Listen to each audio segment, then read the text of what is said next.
avec ça, je te repasse encore une fois le mot, Mathieu, pour la dernière présentation. Ok, ben merci Sylvain. Donc, De rien. plaisir d'accueillir un ami, Dr Jian Beinchek, qui est médecin vasculaire et phlébologue interventionnel en Tunisie, mais qui est également membre fondatrice et présidente actuelle de la Société tunisienne de médecine vasculaire. Donc, le congrès était, a été fait il n'y a pas si longtemps que ça. Donc, Dr Jian Beinchek va nous faire une présentation sur l'utilisation de l'enveloppement de compression Compreflex chez les patients souffrant d'insuffisance veineuse chronique. Et c'est une étude de suivi clinique post-commercialisation quasi expérimentale. Bonsoir Mathieu, vous m'entendez? On t'entend très bien. Oui, d'accord, très bien. Bonsoir tout le monde. Professeur Tazi, je vais commencer par remercier le groupe Sigvaris de m'avoir donné l'occasion de vous voir d'abord, d'être parmi vous et de vous présenter cette étude qui n'est pas la mienne, qui est l'étude du professeur Arik Rishna qui a eu la gentillesse de me laisser la présenter. On va commencer par mettre les choses dans leur contexte avant de présenter l'étude elle-même. J'arrive pas à... Attendez. Voilà. Donc, c'est une étude qui a Alors, étudié excuse-moi, Jian, excuse-moi, on n'a pas ton écran, en fait. Il n'y a pas de partage. comment? On n'a pas le partage de l'écran. On- Attendez.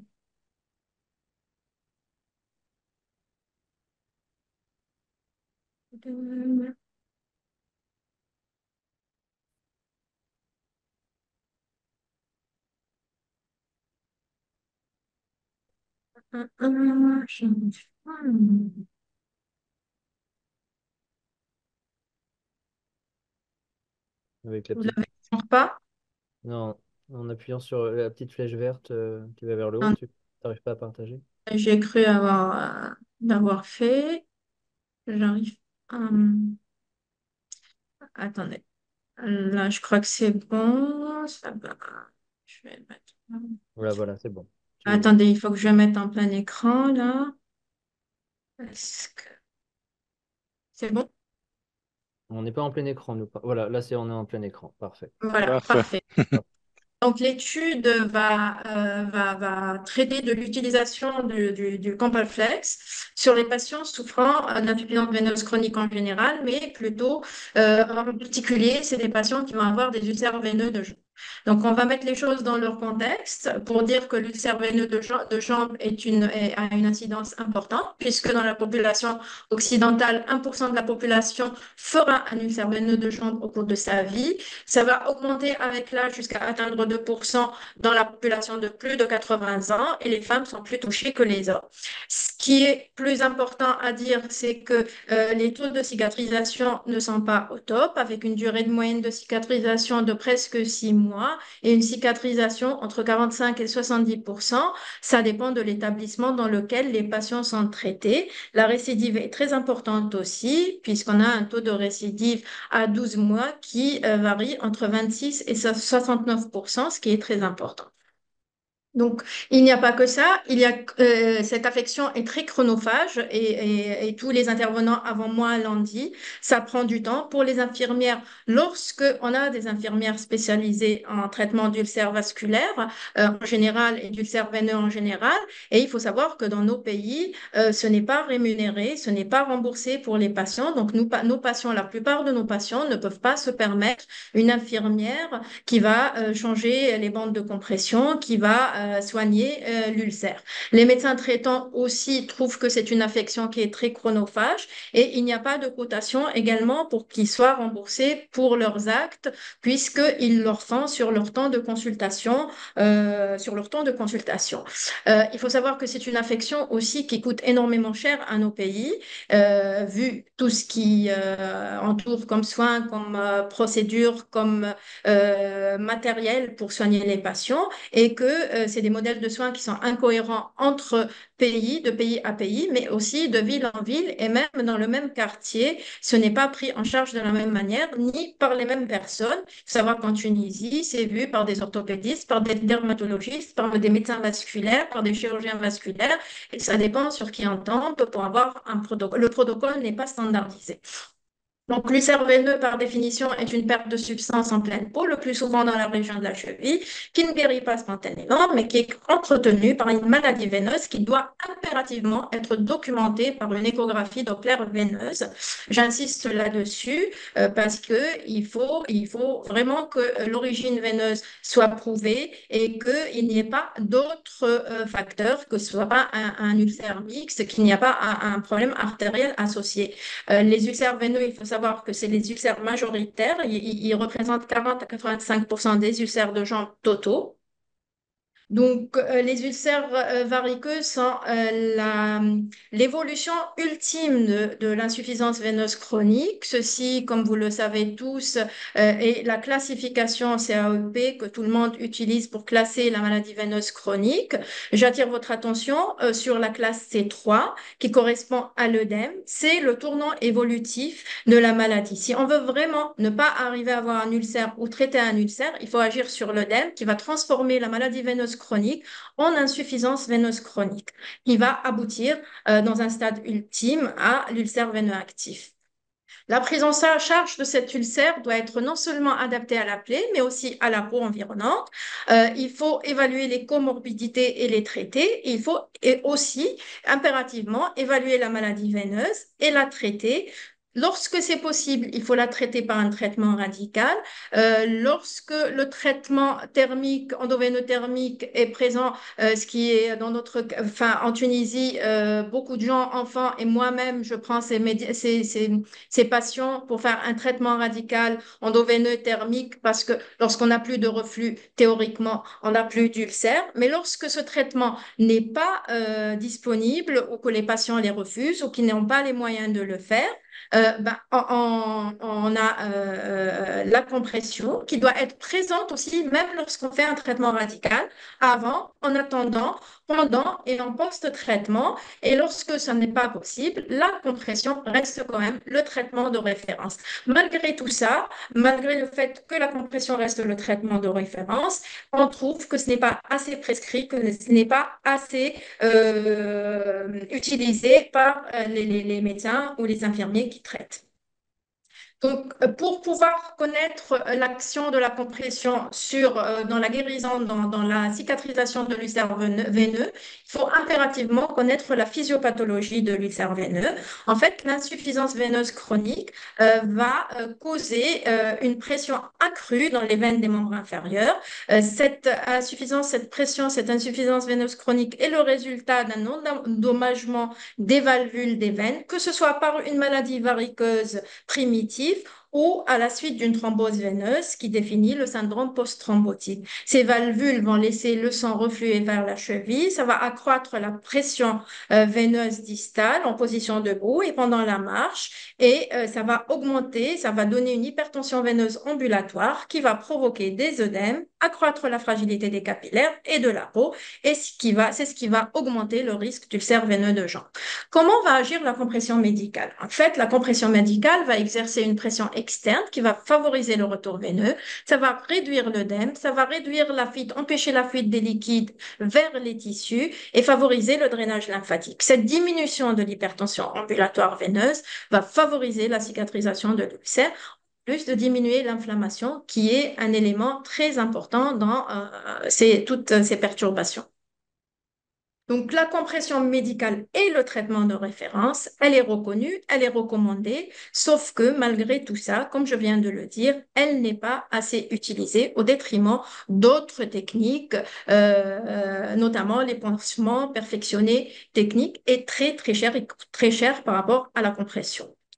Donc, pour appuyer tout ce que je viens de dire, la Haute Autorité de la Santé française a recommandé depuis très longtemps l'utilisation de la compression dans tous les stades de l'insuffisance veineuse chronique, à commencer par le stade C2 et particulièrement dans l'ulcère ouvert, le stade C6 de la classification CEAP, avec une force de pression qui doit être supérieure à 36 mm de mercure jusqu'à cicatrisation complète. Et je rejoins ce qui a été dit avant moi. Même après cicatrisation, lorsque le problème existe encore, lorsqu'on n'a pas de traitement radical, il faut continuer de porter la compression pour prévenir les récidives d'ulcère veineux de jambe.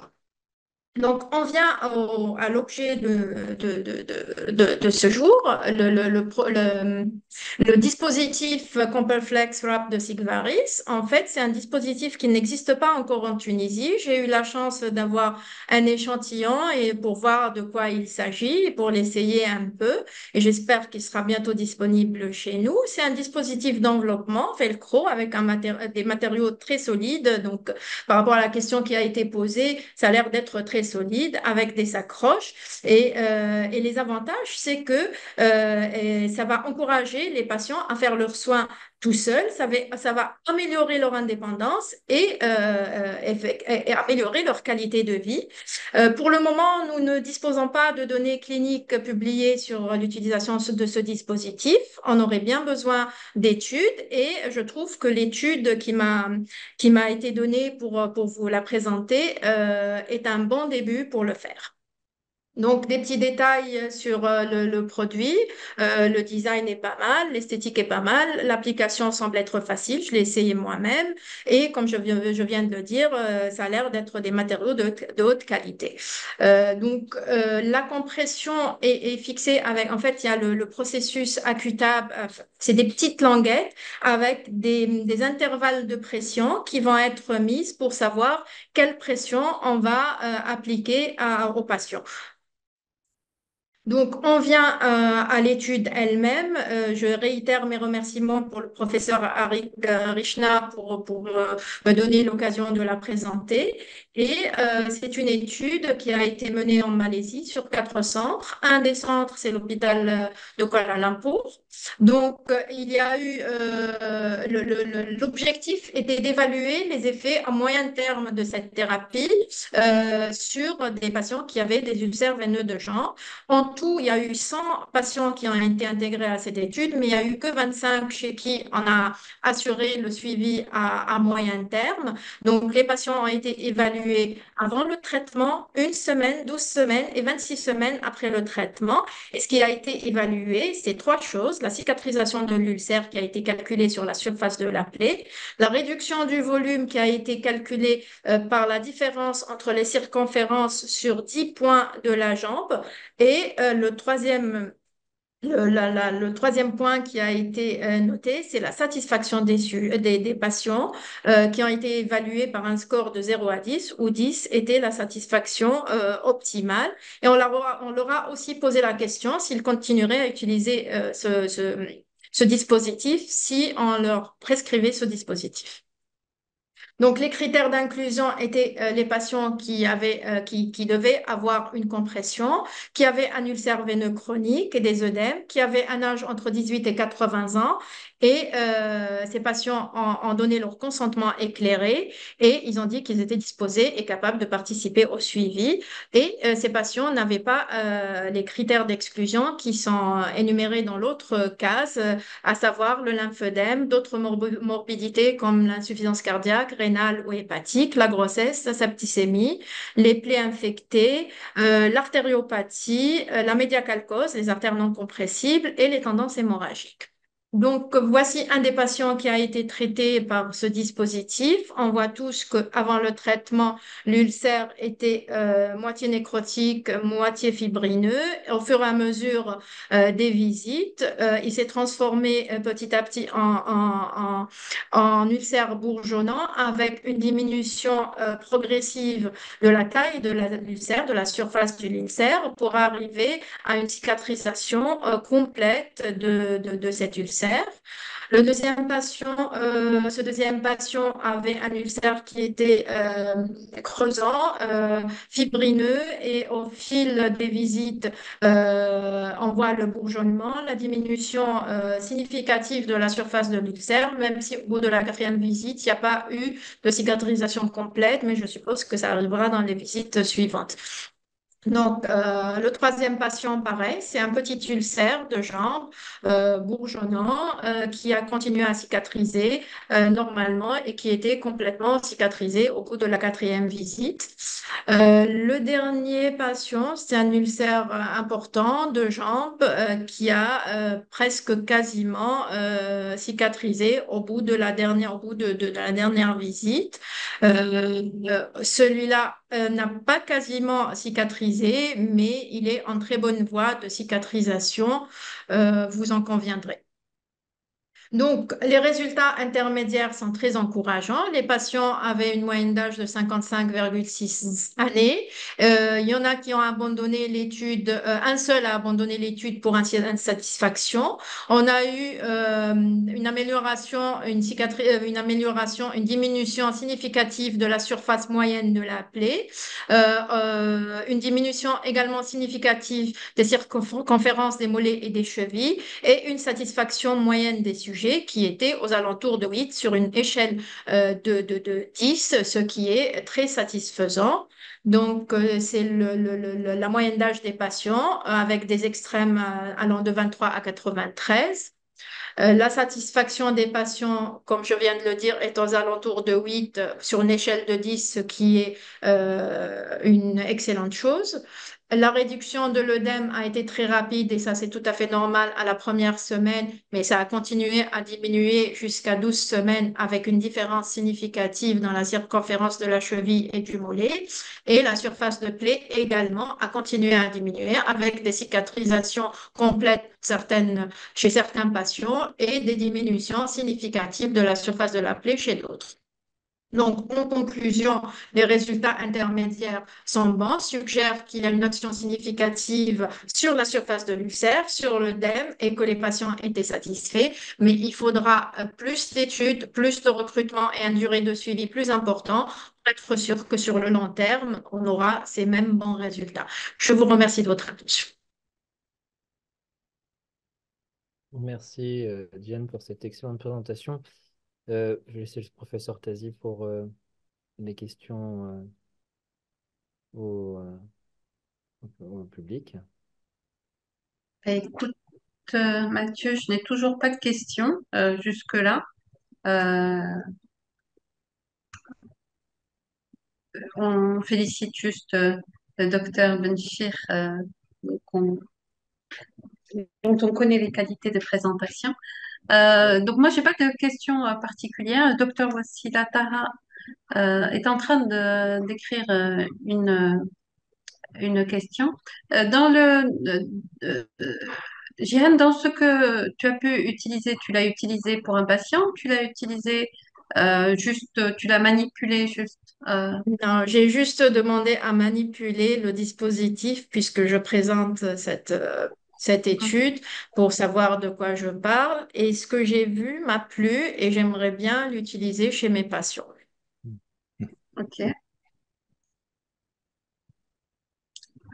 Donc, docteur Wassila Taha nous demande, est-ce qu'il y a une méthode objective pour mesurer le volume, ou est-ce qu'on peut mesurer le volume d'une manière objective? Alors, je crois que dans cette étude, ça n'a pas été, enfin, c'est pas objectif puisqu'il y a une personne qui a pris les circonférences, si je ne me trompe pas, sur 10 points sur la jambe et qu'on a comparé ces circonférences, ces mesures-là, à chaque visite. Mais je crois, Mathieu, si tu es d'accord, tu me dis, je crois que la seule manière objective reste la plétismographie, à ma Oui. connaissance.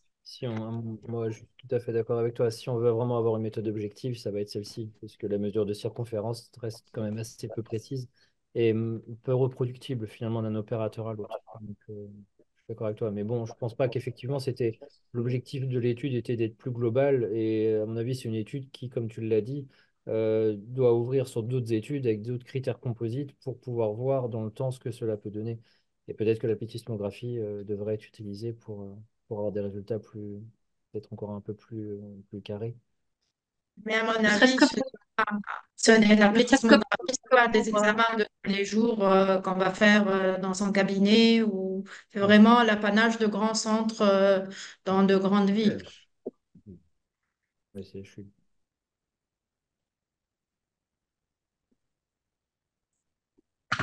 ok, mais j'ai pas d'autres questions à poser. Euh, D'autant Je, que j'imagine que c'est pas Jihan elle-même qui a mené l'étude, donc ça sera peut-être un peu compliqué pour elle de répondre à des questions techniques et pratiques. Mais c'était suffisamment clair et complémentaire par rapport à la présentation qui était juste avant. Donc, on a un outil thérapeutique qui va arriver, qui est quelque chose de très, qui semble être vraiment très pratique et nous n'avons pas encore eu la chance de le manipuler, mais qui a vraiment l'air d'être euh, assez salvateur pour des patients pour lesquels on est bloqué sur le plan thérapeutique. Je viens de voir qu'il y a quand même encore une question qui est rentrée juste pour le moment, euh, qui pose la question si vous pouvez nous dire si l'âge avancé était un facteur de risque qui influence la rapidité de cicatrisation des ulcères chez vos patients, car il y avait quand même un nombre de patients âgés qui étaient inclus dans l'étude. Dans l'étude, je ne pourrais pas vous répondre, mais en pratique courante, oui, c'est un peu plus difficile de traiter des ulcères chez des personnes âgées, surtout qui ont une mobilité réduite. Et des fois, on est amené à prescrire une kinésithérapie de mobilisation de cheville pour pouvoir aider à la cicatrisation. C'est surtout la mobilité réduite plus que l'âge qui fait que ça retarde la cicatrisation. Ouais, on a une autre question sur le prix de vente, en fait. Eric ou Sylvain, Ah, le prix de vente du Complex, du dispositif du Complex. dispositif. Voilà. Intéressant dispositif. Prix Oui. de vente, point d'interrogation. Bon, je peux répondre sur Yaoundé, par exemple. Oui. Euh, Parce que ce qu'il faut préciser, c'est que ces dispositifs sont certains, particulièrement le Complex, c'est un dispositif qui a plusieurs composantes. Il y a une composante pour le pied, une composante pour la jambe, une composante pour le genou et puis une composante pour la cuisse. Et pour avoir le complet à Yaoundé, c'est dans les 200 euros, disons comme ça. Oui, l'ensemble, environ 150, environ 120 000 francs CFA, donc un peu moins de 200 euros. Mais un patient peut avoir pour le pied et pour la jambe et ne pas avoir besoin de la cheville, du genou et de la cuisse, par exemple. Mais c'est très simple et facile à mettre, ce dispositif. de mon part, moi, je suis aussi forcé de passer la question à Monsieur Guter. Um, Voilà. Oui. Eric, Yeah, maybe you can answer this question regarding the price of the Compreflex. Is it available in Africa at all? it's not yet available. I think this event today is going to be the start. So our partners do have samples there, and I think they will now start to show it, to promote it, to present it. And then I think the price will also be in relation. At the end of the day, this product is proven to work.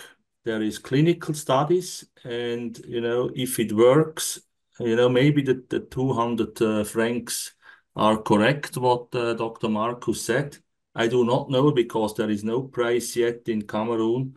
But we obviously have to watch that very carefully. But obviously, a good quality, it comes with a price, unfortunately. Hmm. Ok, j'ai essayé de traduire en vitesse. Le produit, il n'est encore pas il est encore pas disponible en Afrique.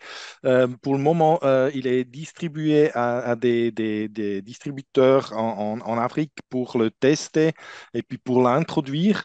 Euh, le produit en soi, Monsieur Coutte l'a aussi mentionné, euh, euh, est approuvé d'être efficace. Et puis, ce sera vraiment aussi une question du point de vue, comment le prix sera développé en futur.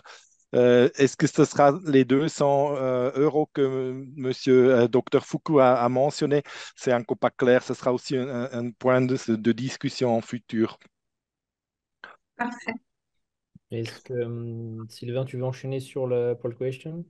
Ouais, point de vue le temps qui a progressé quand même assez.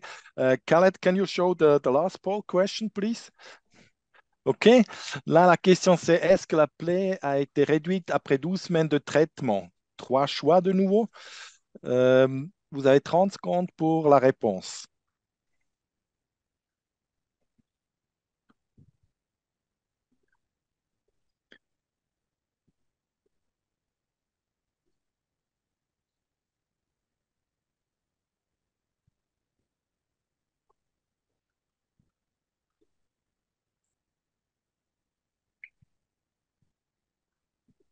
Can you see the answer? Go ahead, please. OK. Là, la réponse, elle est absolument claire avec les euh, 78% de réponses pour la première, qui est aussi la réponse correcte. C'était un peu méchant parce que la réponse, elle était cachée un peu dans la présentation, mais j'ai vu que notre audience, elle est vraiment très attentive et puis qu'elle a bien suivi la présentation. Alors, pas de surprise de ce part-là. Je pense avec ça, on va bien terminer ce MOH d'Afrique. Mathieu, je te passe encore une fois le mot pour faire un sommaire.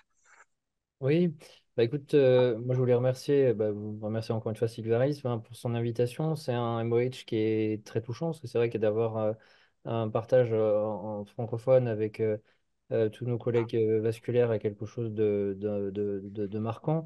Je vais faire un petit point sur le docteur Adabra, sur sa présentation qui était très très intéressante, sur l'état des lieux de la prise en charge des ulcères veineux et de l'importance de l'importance, j'ai retenu, des protocoles précis, de personnel formé. Et il a insisté sur deux points intéressants, c'est que le traitement des varices, comme cela a été démontré, est très important, mais la nécessité absolue d'une compression également a été soulevée. Pour le docteur Foucault, enfin, vous nous avez présenté l'étude ACRO, je pense que c'était très important de la présenter, qui montre l'intérêt de ce dispositif dans le lymphœdème, du coupe réflexe dans le lymphœdème, avec des résultats qui sont très significatifs en termes d'amélioration et certainement et également la tolérance dans une population générale qui a tendance à par moment ne pas se soigner ou se soigner soi-même, ce qui est une perte de chance. Et pour le docteur Benchek, également très intéressant, puisque elle a également fait une excellente présentation sur la nécessité déjà de la compression, bien entendu, dans la prise en charge des ulcères veineux. Ça, c'est quelque chose qui est fondamental, il faut le rappeler. On n'a pas de guérison pas de cicatrisation sans compression. Ça, je pense que c'est acquis pour tout le monde. La HAS recommande en premier lieu, dans un ulcère veineux, les compressions, les contentions multitypes. Et là, en fait, on voit à travers l'étude que tu as présentée que on a des résultats là encore très significatifs, puisque à 12 semaines, de voir cette réduction de la taille des ulcères sur le temps de cicatrisation euh, montre que ce dispositif a certainement un très grand avenir devant lui, de part, encore une fois, pour les mêmes avantages cités qui sont la tolérance et la facilité d'utilisation. Donc voilà, moi je voulais juste les points qui m'ont marqué sur toutes vos trois excellentes présentations. Je tenais également à remercier le professeur Tazi pour sa modération également et son apport dans ce webinaire. Merci beaucoup aussi de mon part et puis au nom du groupe Sigvaris pour les excellentes présentations. Je peux aussi vous dire qu'on a eu une participation de à peu près 90 personnes qui ont resté permanents pendant toute la durée du webinaire, dans le webinaire, ce qui est vraiment très intéressant de voir que l'intérêt est très haut. Et surtout, les discussions m'ont très bien plu qu'on a eues et puis qu'on aurait encore bien pu continuer encore pour longtemps.